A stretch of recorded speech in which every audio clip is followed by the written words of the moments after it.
profiting from real estate without owning it is kind of a big term. Did y'all know that you could do that? Who in here had no idea that you could profit from real estate without owning it? Okay. So it's okay to raise your hand, you guys. I'm gonna keep asking questions. Eventually somebody will raise their hand. You can be vulnerable. It's good for you. Profiting from real estate is without actually owning it is very possible. In fact, it's some of the biggest companies in the world do this.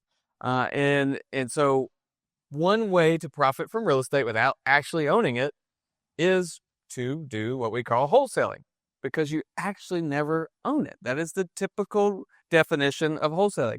But what we're going to do, because the world's changing, legislation, laws have been put in place in many different states. If you do a Google search and put it and say how many states have laws against or about wholesaling real estate, and it's something like 30 of them. All right. And so this is coming down the pike. And so I want to make sure we all have the same definition of wholesaling so that as we go through this, as I'm talking about it, we all are on the same page and you understand how to build your business based on today's wholesaling. Okay. So for us, wholesaling is going to equal deal finder. All right. So what does that mean? That means I don't really care how you exit the property today. We're going to talk about legal exit strategies as we get through this, and I'm going to hopefully talk about a couple of them. But the biggest part of wholesaling is the art of finding discount property. And you've said it, I don't know where you said that. You said it when you said what the definition of wholesaling is. The art of finding discounted property. And typically the word has meant that you assign the contract. Okay? So the assigning of the contract we're going to touch on today and why that's becoming problematic and why it's becoming difficult. And how can you actually wholesale today without getting yourself in trouble by signing contracts the wrong way? But you can also make pretty good profit in the meantime. All right? You can actually build a business on this, okay? So here's the agenda. Introduction, we kind of already did that. We're going to talk about finding the deal. Okay, there's also, you have to evaluate the deal. You have to understand the math of how to get to a good deal. You have to understand how to secure the deal, meaning contracts, legal terms, legal definitions. You have to know how to exit the deal, right? So that could be assigning a contract, but there's other ways to do that you could build a business around. And then also building your team. Y'all, we are only in here, if it's okay with y'all, about 30, 45 minutes of me teaching. After that, you probably either need a break or you're going to want to go home. So if it's okay with y'all, I'm going to focus on those two. Are y'all good with that? All right. I'm going to touch on all 6, but the 2 I highlighted, I'm really going to focus on so that we can dive in. And I'm hoping that y'all will have questions. I'm hoping that we will get an opportunity to really answer some of the burning questions that you have, and maybe some of those questions that get stirred up as I go. Okay. So when you have a question, let me know. All right. If I don't stop, if I go too fast, it's okay. Holler at me. I can do it. This is a course, a class for y'all. Called it a master class because that's what we want this to be. All right. So let's just start with a deal. Freddie, did you help me? I think Freddie might have helped me with this. This is a few years ago. This was a strategy. This was a wholesale strategy. I went to this property.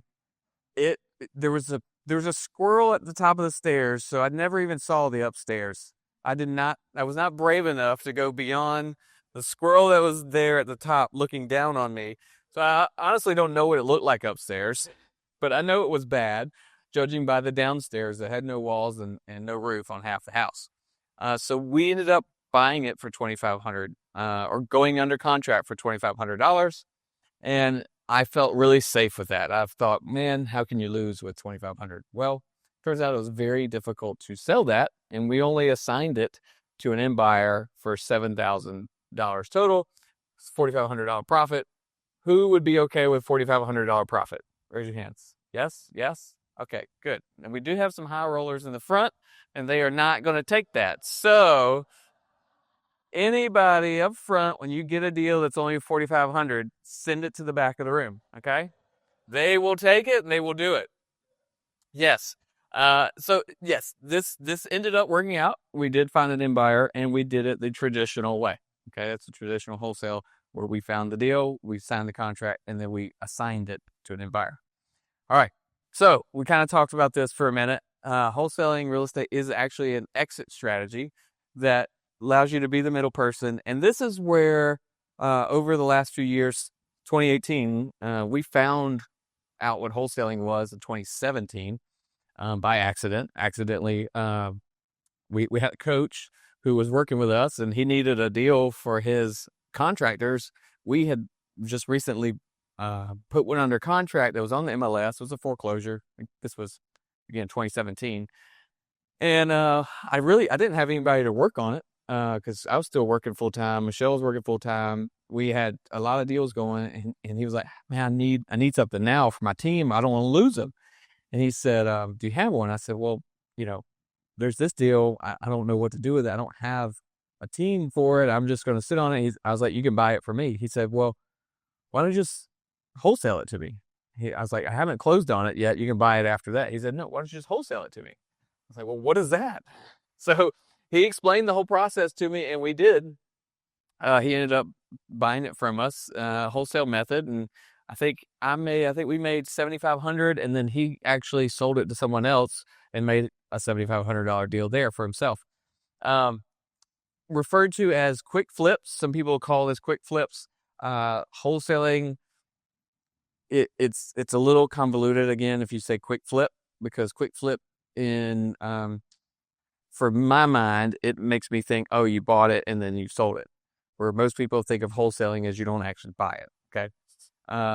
Mostly it's referred to as assigning contracts. All right. So that's why I want to make sure we're all on the same page. All right. So quick flip, I don't call wholesaling. We call that wholetailing. Wholetailing, retail plus wholesale. Whatever accent you have, put it together. Mine's not really good. All right. So who's in here wants to be a wholesaler? Raise your hand. Who wants to wholesale? Okay. It's okay. You can still say you want to wholesale. It's fine. But wholesaling is not real estate investing. So if you're here and you say, I want to be a real estate investor and I'm going to wholesale, those are two different things. Can everyone agree with me on that? Okay. Because wholesaling is a transaction. Investing is when you're buying it and you let your money and that asset work for you. Okay. So two different things. I'm not going down that road of what is investing. We're talking about wholesaling. All right. So this is transaction based. It's not about the real estate. You're a pawn shop. Literally, you are just dealing in a commodity, right? You can wholesale these chairs, this table, whatever it is. It just happens to be that you're working in real estate because you understand what real estate has going on for it. How many people want it? The spreads in wholesaling real estate can be really large. And eventually, most of you who want to wholesale or are wholesaling want to get into real estate investing. And by far, 100%, if you're brand new, actually doing wholesale is the best way to learn about real estate. Okay. Because you get so many goes at it. You get so many cracks at the bat. All right. So it's the art of finding discount deals, and you are a deal finder. We kind of touched on that. So the pros of wholesaling: no money required. You actually don't have to spend any money. If you are a good deal finder, you can 100% find a deal on the MLS like I did, and you can find a buyer like I did. He was my coach. He was a partner. He bought the house. I didn't spend a dime because I found the deal. I found the thing on the MLS. I didn't buy it. I didn't pay for marketing. It was there. He bought it, and I made $7,500, right? I got a check. You can do that today. Our team still does that. We get emails all the time with deals that are available that we didn't pay for. We didn't pay for the marketing. We didn't pay for the lead. Okay. You could still do that. Quick cash generation. Yes. You can turn them really quick. You can turn them in a couple of weeks, maybe a month, maybe 2 months, and get some cash in your business. And again, you learn the market really fast. But wholesaling, if you've done this for any amount of time, I know I got a few experienced wholesalers in here. Y'all can just nod your head, amen, let me just give it to me. This is labor intensive, right? Right? I see Ted right here. He's let me know. Yes, I got some in the back. It's labor intensive. It's a job. When I talk to folks, whenever at the end of this thing, I'll give you all a link. If you want to have a quick chat, 15 minutes, just kind of talk about where you are in your business. When I talk to people that have capital, they have the investment money, they're ready, they don't need the quick cash, and they're like, yeah, I want to wholesale. My first instinct or my first question is, do you realize how hard that's going to be? How much work wholesaling is? And typically, no. It looks pretty on YouTube, right? It looks really nice when people do on YouTube, but it's a lot of work. It is earned income. So tax advantages, whenever you do your taxes at the end of the year, it's like earned income. There's a lot of moving parts. You got to find the seller, then you got to find a buyer, then you got to deal with the attorney, you got to deal with title issues. There's a lot going on. And then probably the biggest is the government regulations. Y'all, I did this talk probably a year ago. Government regulations was like a small little bullet point. It's like, things are coming up. That was probably 18 months ago. Like some things are talking. Today it is a whole slide. Okay. This is a whole slide on the legal issues that are coming up. South Carolina, I know for a fact here locally in our market, there is an agent, at least one, that if you send her or her, I think it's a, I can say it. It's a her. It's a woman. If you send her a deal that you're trying to assign and you are marketing that property, she's going to turn you in to the real estate commission, South Carolina Real Estate Commission. Now, if you're not an agent, they can send you a cease and desist order, and then they can basically compel you to come in and talk to a judge and say, hey, judge, I was not brokering without a license. I don't need a license for what I'm doing. I'm completely legal. Or if you have a license, they will bring you in front of their commission and they can take your license, they can fine you, they can keep you from having a license in the future. All right. So the issues are the big issues and why this is so risky right now. And this is why I think some people, Ted's wife, for instance, have heartburn over this, is because the legal ambiguities. It is not clearly defined today. Wholesalers say, no, I'm not brokering without a license. Agents are like, oh, yes, you are. And in the middle are these legal terms, legal definitions, all this old precedent and old law that really isn't addressing exactly word for word what's happening. So what does that leave? Do we have any attorneys in the room? That's it. That's exactly right. And who has a lobby? Do we? Do investors or do real estate agents? Real estate agents have a lobby. It leaves room for interpretation at today's moment until these laws are defined. So there's plenty of people that will tell you right now in the Facebook group, y'all, if you didn't see the Facebook post I put probably a week ago, there's so many people on both sides of the story. The truth is right now, you could probably do wholesaling the traditional way. You can assign contracts. You can find buyers from Facebook. You can find buyers from email list or whatever.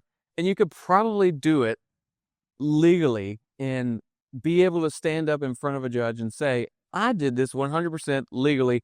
Look at this step by step. The issue is with all the ambiguities, it's too easy to end up in front of the judge. I don't know about y'all. I don't want to be there. I don't want to have to prove my case. I don't want to have to say I did it right, look, and prove everything. So that's what we're going to talk about, how to stay on the right side, that you don't get called in to even talk about it, okay? One of the folks that was in the Facebook group, he was doing a lot of deals here in this state, I think 50 to 100 just in this state, plus the region, and he just quit doing it because he got a cease and desist order. And he's like, well, I'm just not going to do it in South Carolina anymore, right? That's kind of a big hit, okay? The marketing restrictions, that's what we'll talk about. Wholesaler, you can't legally market a property. And actually, we just talked about this. Have y'all been on Zillow lately and looked at the for sale by owners? Do y'all know? Does everyone know where the for sale by owners tab is? Okay, they kind of hit it, right? Who knows where it is? Y'all tell me. Where do you click now? I didn't look at it before I looked. Yeah, You gotta go over to the board tab, and then you got more to select. it's the check boxes now. That's right. Yeah. So now it's the more tab and then the check boxes. So they've changed it a few times. It used to be just you hit the tab and they were there. Now it's the check boxes with it. So the for sale by owners now, as Ted was telling me, that there's wholesalers are listing properties on Zillow as for sale by owner. If you're doing that in this room, I told him I had to tell you, if you're doing that, you are just asking for it. You are just completely asking for it. That is completely against the law. You cannot advertise someone else's property. You don't own it and you're not a licensed agent. You cannot do that. You may not know that, and I understand. That's why I'm telling you, don't do that. So you also can't send an email blast and say, I have a property for sale. Now, we've always said, well, we have a contract for sale. We have a property for assignment. With the legal ambiguities now, that if somebody turns you in, then they will bring you up and say, well, you said you had a contract for sale, but everything in your email talks about the property. You said 3-bed, 2-bath, 1,200 square feet. So that's going to, again, get you where you have to defend your case. I'd rather not. All right. Again, the conflicts of interest, that kind of comes from the novations. Some people are doing novations using a POA, power of attorney. So power of attorney allows you to sign for the actual seller, but your power of attorney is supposed to be you signing on their behalf for their gain, their benefit, their well-being. But when you sign a POA and you end up making profit, maybe more than them, I think you would have issues standing in front of a judge with that. So that's where that comes from. All right, so who's scared of wholesaling now? Aren't you glad you showed up? That's it. We go home. No, it's still possible, and that's why we started the year with this topic, because y'all, this is I still 100% believe that this is the best way for you to get started if you're brand new. This is still the best way to build a business that consistently funnels deals into your investing business. It's still the number one way to create revenue in real estate using multiple transactions, right? So it's still an amazing business. And frankly, if there weren't so many wholesalers out there, they're all making money, making profit. If there wasn't a need, that wouldn't be possible. If the sellers out there didn't need people like us that are willing to buy houses like that one that has a squirrel taking up residence with no roof, like, we're willing to buy houses like that. We're willing to do the work, the legwork, to go find maybe an end buyer or to put in the work to make this house livable again. If the sellers out there didn't need us, we wouldn't have profit, right? There's a hole in the market space, and realtors just aren't filling that. The old traditional way of call a real estate agent, get it listed, they just aren't filling that hole in the marketplace. And so that's where this group, investors, wholesalers, whatever you want to call yourself, that's where you fill in, okay? And that's where you make a business. Everybody agree? We cool? Good. All right. So 2 groups of people should be wholesaling. One, if you don't have any money and you need to build cash to start investing, or you're already doing your own marketing. If you are looking for properties to invest and you're out there trying to find it, you're actively looking for deals, you're looking for something to buy, to renovate, to flip, to hold on to, whatever it is. Either one of y'all, you should consider wholesaling. You should consider doing something with those deals that come in. Okay, so we'll talk about that. All right, real quick, just kind of how do you get paid? Typically, the wholesaler makes the difference between the contracted price and the price that you have an end buyer for. Okay, now I'm not talking about how to get the end buyer yet. We'll talk about that. I'm not talking about the other exit strategies. We'll get there. But that's typically how a wholesaler gets paid. The seller is willing to take X, and there's a partner another investor. There's someone else out there that's willing to pay Y, and you get the difference. Okay. And today, I feel like you need a partner. And the reason for that is because of the legal ambiguities, the issues of marketing, the issues of where do you find the person that's going to pay you your profit. The really cool thing is we have a lot of people in this room that you can partner with. I will be your partner. You found a good deal. Our team back there would gladly work with you to do that. And what you do when you find a partner is you actually make a better business. Because one of the hardest parts and the biggest problem with wholesaling the old way is when you get a property under contract, your seller is expecting you to close. Your seller wants you to buy it. That's why they signed the contract. Well, if you don't have a buyer already, if you don't have a partner that's loaded up, ready to close, then you are focused on trying to find somebody to close this deal. You're trying to find a buyer, What happens if you don't find a buyer? Tell me. What happens if you don't find the buyer? And that seller doesn't sell the house. That's all they really wanted to do, right? A lot of times that's what they need to do. Most of the time we're dealing with folks that need that closing to happen. And if you go to them and say, sorry, oops, I actually don't have someone to buy this, then that's crappy, right? That's not a good business. And that's why these laws are coming down. So find a buyer, get a partner, get with somebody that you already know is proven buyer. And you might have a couple, right? A couple of good partners that you can go into the deal with. And here's the thing, when you have a partner, all the other pieces that could be a legal ambiguity go away. Because now you're working as a partnership, and that your profit that you make on the HUD, that's not brokering without a license anymore, because you're partners. You have an established relationship. You found them a deal, they paid you a fee. That's not a commission anymore because you have an established relationship with a partnership. All right, and this is what it looks like. If you were to do a HUD, I'm not doing a whole HUD because it's tiny words, but basically, seller to you, 100 grand. You to me, 110. I'm paying 110. What happens on the HUD is you get an immediate profit from our partnership of 10 grand.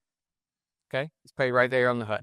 That is what your wholesale transaction should look like today. It's not go find a new buyer. It's not go out there and see what new guy is in town. It's not go and hold open houses and go find 15 buyers. This is not going to work going forward, because eventually you're going to run across that one agent that's going to turn you in. And I can guarantee you that one agent is in an office with 50 other agents, and so she is going to become more than just the one. So your buyers list that everyone talks about that you send out, it's great to have 3,000 people on your buyers list. Now that's a liability. I would not send out an assignment to 3,000 people right now. That is dangerous. Okay? Handful of partners, handful of trusted people. That's what you got to go with. Okay? All right. Y'all are still scared. I'm going to talk about some more fun stuff. All right. Does anyone have any questions before I get into the finding it? Yeah. No, because what you're putting out there is everything with the property. Yeah. And so what you would run across is if an agent or if a buyer comes and sees that and they're like, oh yeah, I want that. And they don't like what you say. They don't like how the transaction goes. They don't like that you said no. They turn you in. Or who knows, there could be agents that are looking and turning people in. I don't know. But that would be your issue. Or we had one time years ago before all this started happening is the seller actually saw it on Facebook Marketplace. And so they get upset. Now they could turn you in. So yeah, a lot of issues.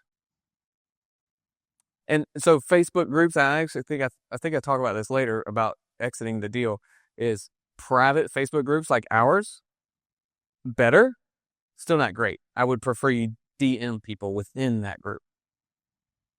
Make sense? You're any reality, sure. In my, let's say they got involved in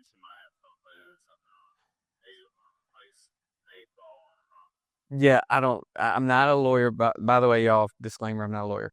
I would say consult your lawyer with any of this, but that would be a hard far stretch because for me, I'm a buyer. I go and I'm buying something. The laws that are being broke in that wholesale transaction really stem to the marketing, and that's what they're focused on stopping. So the actual act of assigning the contract is completely legal, and it always will be. It's just assigning it to somebody you never knew before and putting it out there like that. Yeah. What about so a realtor who's also wholesale? Is that like burden lip law or is he feasible? So in there's some states that say in order to assign a real estate contract, you have to be a realtor. So they want people to be realtors, of course, because that's the lobbyists that going after this.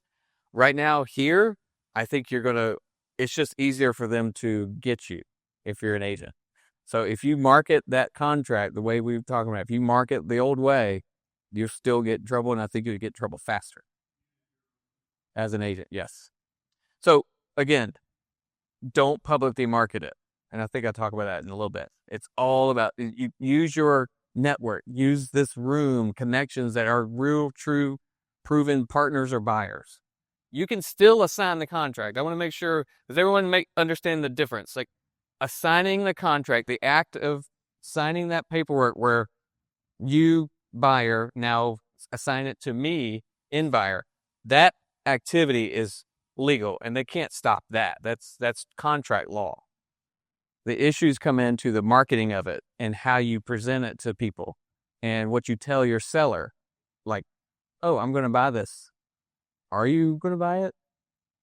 Are you willing and able to buy it? Do you actually have cash? Do you actually have good credit? Those things are issues. Yeah. Do you recommend investing with? Honestly, I get really annoyed by the emails from Investor Lift. I would say it's the same issue. You're putting yourself out there. Investor Lift is really good at marketing and they're really good at getting people's eyeballs on it. My issue is I don't have control over those eyeballs and I just don't trust everyone else's like playing nice. You know what I mean? So I would not put something on Investor Lift. All right. So let's talk about finding the deal because this is what we are talking about. That was all the scary stuff. Now let's talk about being deal finders. Let's go out there and find our deals and you will figure out what to do with them because when you get a really good deal, guess what is really easy? Right. Getting rid of it. The exit strategy becomes simple when you have a really good deal, right? So you can find 5 people in this room to buy a really good deal. Okay. That's the beginning of your wholesale business. That's the beginning of you getting started in this business. All right. So if you start with the cheap and free options, you can go out and hit more, right? You can kind of spread it out. It takes more effort to close a deal on the cheap leads or the free leads. Why is that? Because everyone else is looking at the same ones, right? But if they're cheap and free, that might mean that person is ready and willing to sell. Then you just got to get really good at negotiations, okay? Or be their best friend. So the best way, kind of the timeless, proven method is using direct mail. That's what we've done forever. That's what most of the companies, large companies do is direct mail, send out a lot of mail, but it's expensive, okay? It takes about, today's market, I think we're creeping up to about 3,000 pieces of mail that's going to find you a deal, okay? And I'm going to show you the list to use. Y'all will be able to take a picture of it. But it used to be less than that, but you can count on it. And the big companies count on, if I send 3,000 pieces of mail, I'm going to get a deal, okay? So the new marketers, of course, are saving money and getting the practice of using these free leads right here. So y'all might want to take a picture of that because there's a lot of words on it. I tell you what, where's Blake? Yeah, Blake. So you got a really good projector. This is way clearer. I don't know anybody was here last time. Quinn, you sat in the back last time. It was hard to read that, wasn't it? This thing is super clear. So I'm glad they stole that projector. We get a new one. All right, so the free leads up top, paid leads down bottom. These are still so we talked about for sale by owner. I think I got Craigslist and networking events. That's here. Um, I don't have Facebook ads on here. I don't know why I don't have Facebook. So Facebook groups, free lead source. Okay. Um, the number one way, and this is so I want to make sure that y'all leave here with actionable steps, something you can take from today if you are beginning as a wholesaler, or you're like, I need to step it up in 2024. Like I got to do more in 24, right? If that's where you're at, I want you to take this away and find every other wholesaler out there. Because if they're not in this room, they're still going to be sending email blasts. If they are in this room, they're looking for a really good buyer. And you can be that buyer. Okay? Because you can make the partnerships. All right? JV deal like Louise was just talking about. So, all the little signs on the side of the road, call them. They're wholesalers. They say we buy houses. Let them know you want to get on their list. There's still a ton of wholesalers sending emails with deals in them. While they still do it, you should be on the list because you can buy those. Those are deals. They come through all the time. James is sitting right there. That's where he got his deal, right? Just grabbed it from a wholesaler. And they're there all the time. The other main free lead source, and I got it on here, is agent referrals, but just the MLS. Like, get to know an agent, maybe multiple agents, right? There was 2 agents in here that said they had investor deal. Go and talk to the agents. Let them know you're there. All right. So your other free lead sources that this is probably round out the top 3 is going to be your driving for dollars list. Okay. This driving for dollars. Who doesn't know what that is? Okay, good. I get to explain. I was afraid everybody would know what it was. Driving for dollars is when you get in your car, and we also call it walking for dollars. I encourage you to start by walking for dollars. You just don't get as many. But if you are driving or walking for dollars, you are looking in the neighborhood, you're going down the street looking for properties that need help. The people that we work with the most that are going to give you the best discount are people that are in distress or properties that are in distress. All right, we're going to talk about how to find people that are in distress in a second, but properties that are in distress are most of the time they're visible. You can see that house burned down, right? Right, I assume. It's pretty smoky, at least. All right, you can see when the grass is this tall and there's nobody living in it, or you can see when there's a broken down car or the tarp on the roof. Like that's a really good telltale sign. All right, so you can see properties in distress by riding down the road, and that's what driving for dollars is all about. Some of the tips we like to say is if there haven't been any cars in and out of the driveway, so like the pine straw looks fresh or the leaves look uncrushed, that kind of stuff. So if there's a phone book, if there's a phone book on the front step, that's been vacant a long time. I went into one not too long ago. I was like, do they still make those things? Amazon boxes that are, remember that Sherman one? Anybody know which one I'm talking about? Y'all know what house I'm talking about? It's got a Sherman box on the front. No? See? Nobody knows that house. It's had that box on the front for over a year. And what I'm getting at is driving for dollars lists are so proprietary. You're the only one that sees those. You're the only one that's driving your route. Yes, you might be on a road that someone else did, but the number of people is so small. And that house is particularly, it's on a main road. Like I know for a fact, I'm looking at at least 3 people that drive down that road. So that driving for dollars, walking for dollars, Quinn and Keisha can tell you 3 deals in their own backyard, right? Because they got out and walked around the neighborhood. Right? So go do that. That's your 3 free lead sources to start. If you've got the capital and you're ready to put some money into paid, direct mail is our primary. text blasting and calls. There's again legality issues. We're coming into an election year where all those polling data, all those calls are coming. You're just not going to get through. You're going to start getting blocked again. So that's where we would start, is direct mail. All right. So that's property distress. Let me tell you about the people in distress. These are the lists. We call them lists because it's a list of people that have distress. So some of these are obvious. Tax delinquent. Obviously, they're the person, the owner, they may be in distress because they didn't pay their taxes, right? They might have forgot. That's another good sign, because if they forgot, maybe they have too many houses, they need to sell some, right? Maybe they forgot because they had somebody that was managing this property and that person is gone or not doing well managing their property for them. And now they need to sell because they want to get rid of that person. Things can happen. We talk about driving for dollars, Facebook groups, service providers, water shut off. That's kind of the same. Water shut off, but also service providers. That's different.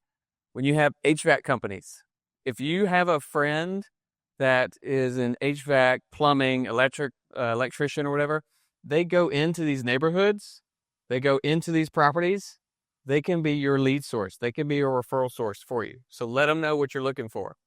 Code violations. Code violations happen when you have bad tenants or bad owners. Either way, it could be distress on that owner. Okay, because now they got to deal with it. I distinctly remember we got a vacant lot for like $200 because the code violations kept piling up, and the people were like, "Just if you will buy it and just take care of it, just cut the grass," so they quit calling us. I think it was trash out there or whatever. And we sold that lot. I don't know, Marissa might remember, like, I don't know, 20 grand or something. It was insane. Arrest record. Why would that be a sign of distress? No idea. Nobody knows. Typically, it's not the owner that got arrested. It's the tenant. Typically. Sometimes the owner gets arrested. And there's also distress. But typically what we're looking at is tenants get arrested and now the owner has to deal with a messed up property or new tenant, whatever. That's where we see more of that. The demo list, guys, that's huge. If the property's been in disrepair for so long, they go on the demo list. City of Columbia has a list. You can go get it. Richland County, I don't know if they do it or not. For rent by owner, and then garage sales. Garage sales are huge. Take your kids. Go in there. Let the kids rummage around, start talking to the owner, whoever's selling. Estate sales, that's the other one. Estate sales and garage sales. They got to sell. They're selling all the stuff. Might as well sell the house, right? So you want to be the one in there talking to them. All right. So this is where you'll find them. Okay, this is where you're going to find your deals. But in order to do those, you actually have to take action. It eats me up so much when we get people in the group or in this community. They're like, "Yeah, I got this awesome list. I went downtown. I got the demo list. I got 400 houses that are about to get demolished, and I was looking at it, and I alphabetized them all so I know where every one of their names is. And then I went and I put their city and their state, and then I color coded it by how many days it's been on the list. And I'm like, well, how many of those people would you call? Well, I haven't got there yet. Slow down, Andrew. Right? No. It doesn't matter what the list looks like. Call them. Make your offers. Send them an email. Send them a postcard or a handwritten letter. That's what I was trying to get to. Handwritten letter. Send them that. Let them know you want to buy it. We want you to be making at least 5 offers a day on these free sources. It takes a lot of work to get a deal from free sources. Okay, I've got the numbers here in a minute. But if the property is on the MLS and everybody knows it's for sale, is it going to be easy for you to be the one to get the discount low enough for you to make it profit? That's going to be hard, right? Can it happen? Yes, right? Antoinette's got one under contract from the MLS. We'll see what happens. She got to do some renegotiation. But it's hard. And you weren't the first one. You're probably the 10th, right? That thing's been in and out of contract. So it's hard when it's out there for everyone to see. But that doesn't mean it's impossible. It just takes dedication and action on your behalf to go make those offers. Okay? Talk to sellers. So I put this in here because wholesaling, I talked about it. Wholesaling is hard. It's a job. There's a lot of work. And there's a lot of people in here, people in this room and in the community online, see the benefit of wholesaling, see the benefit of real estate investing is getting out of where you've been, getting out of that 9 to 5, creating legacy for your kids, being able to pick your kids up after school. Like, we all see that benefit. That doesn't mean that God made you as the gal that's going to go out there and talk to sellers. It doesn't mean that God made you as that outgoing personality that can just wheel and deal and talk to anybody off the street. It might be extremely difficult, and you might be that person that is about to send a text or about to call them, and you're sweating profusely and you're shaking, and that's okay. Like, that's fine. But you got to do it. You have to do it. You have to talk to the sellers in order to get a deal, in order to get started in this business, all right? Or find your partner. So if you're too shy, send a simple text. The text that we say, it's the beginning of our script, is, I know this is out of the blue, but would you consider an offer on X?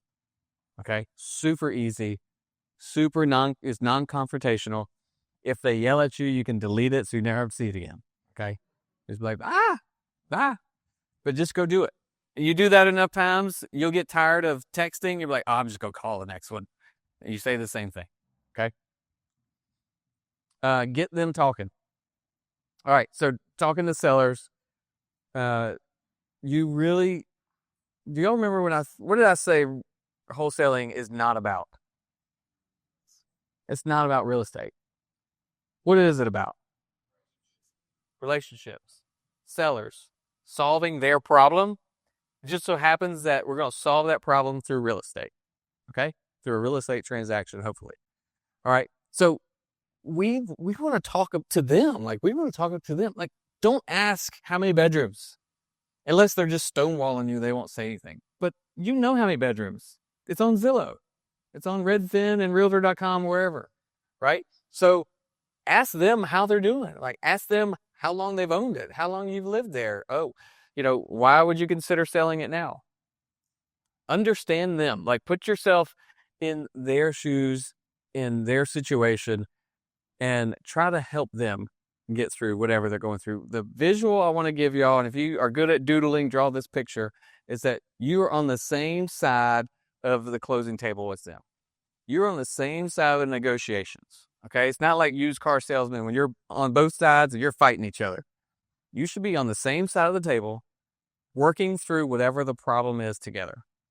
If they say, I got to sell for 100 because I got to pay off this debt, and you're like, you know what, I know you got to sell for 100. Here's the I really need to get this at like 85. So tell me about that debt again. Is there something we can, maybe we could pay that off. Maybe we can negotiate that down. Whatever it is, you're working together, same side of the table. Okay. That's the visual you should have when you're talking to your sellers. The following info you need to get every time, and I'll show you the script in just a second. Contact info, you should probably already have that. Property address, you should already have that before you call them, hopefully. Condition, their price, and their motivation. And I don't know why it's not on here, but timeline. When do they want to sell? Okay. Those right there are the ones you got to have every time. All right. Here's the script. I forget where the script is. If y'all want a copy of this script, if you don't have it, I'm going to ask you to email Nicole, you think? It's probably the best. Yeah. help@dealfindersclub.com. I'll send you a copy of this. I think it's on, I think I have a link to it, but I forgot to put it on here. So she'll get it to you. Just email help@dealfindersclub.com. and just say, I'd like a copy of the script, and she'll send it to you. All right? So all that information about what you need and how to talk to them is on that script. Okay?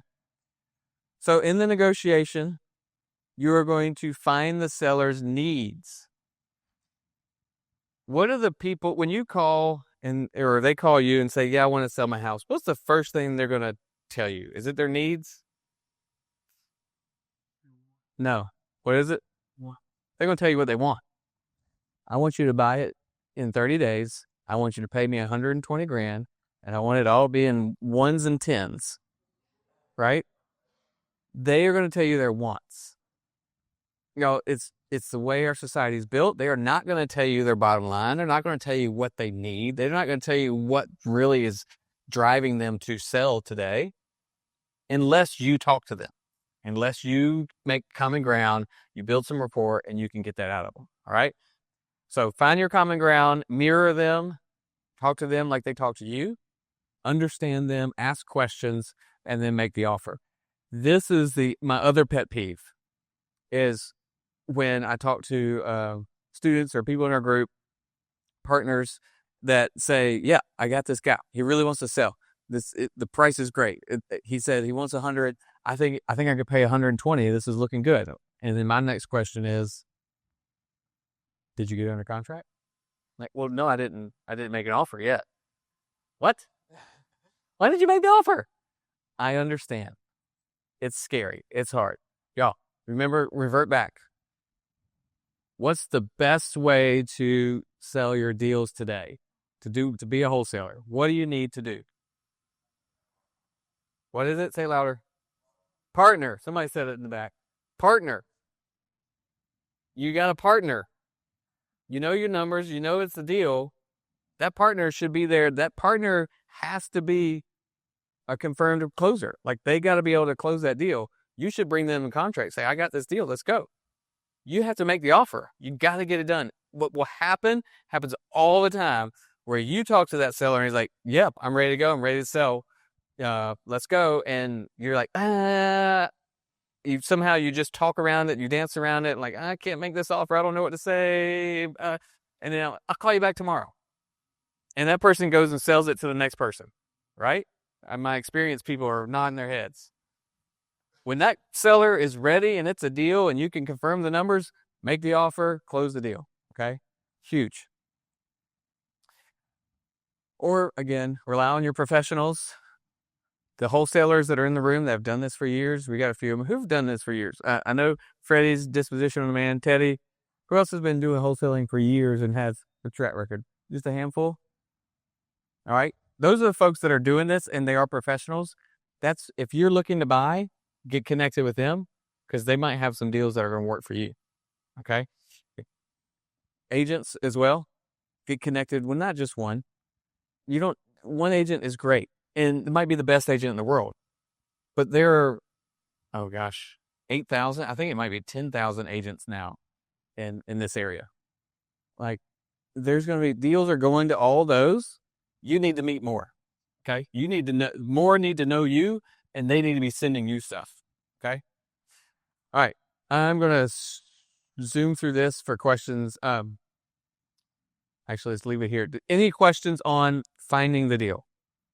The marketing, going after it, lists, anything like that? Yep.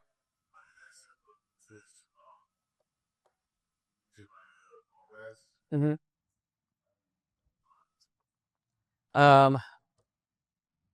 So they're all a little different. So the arrest record you pull from county, or actually, yes, county. So Lexington County and Richland County have their own magistrate court website.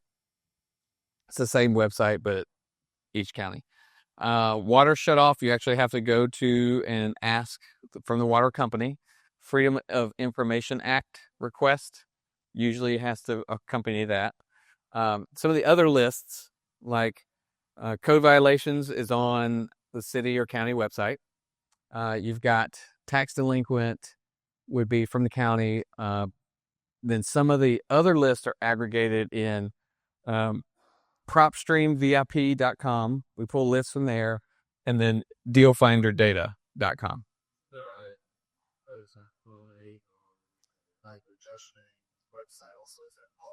Yeah, the public record for probates and judgments. Yep, it's the same.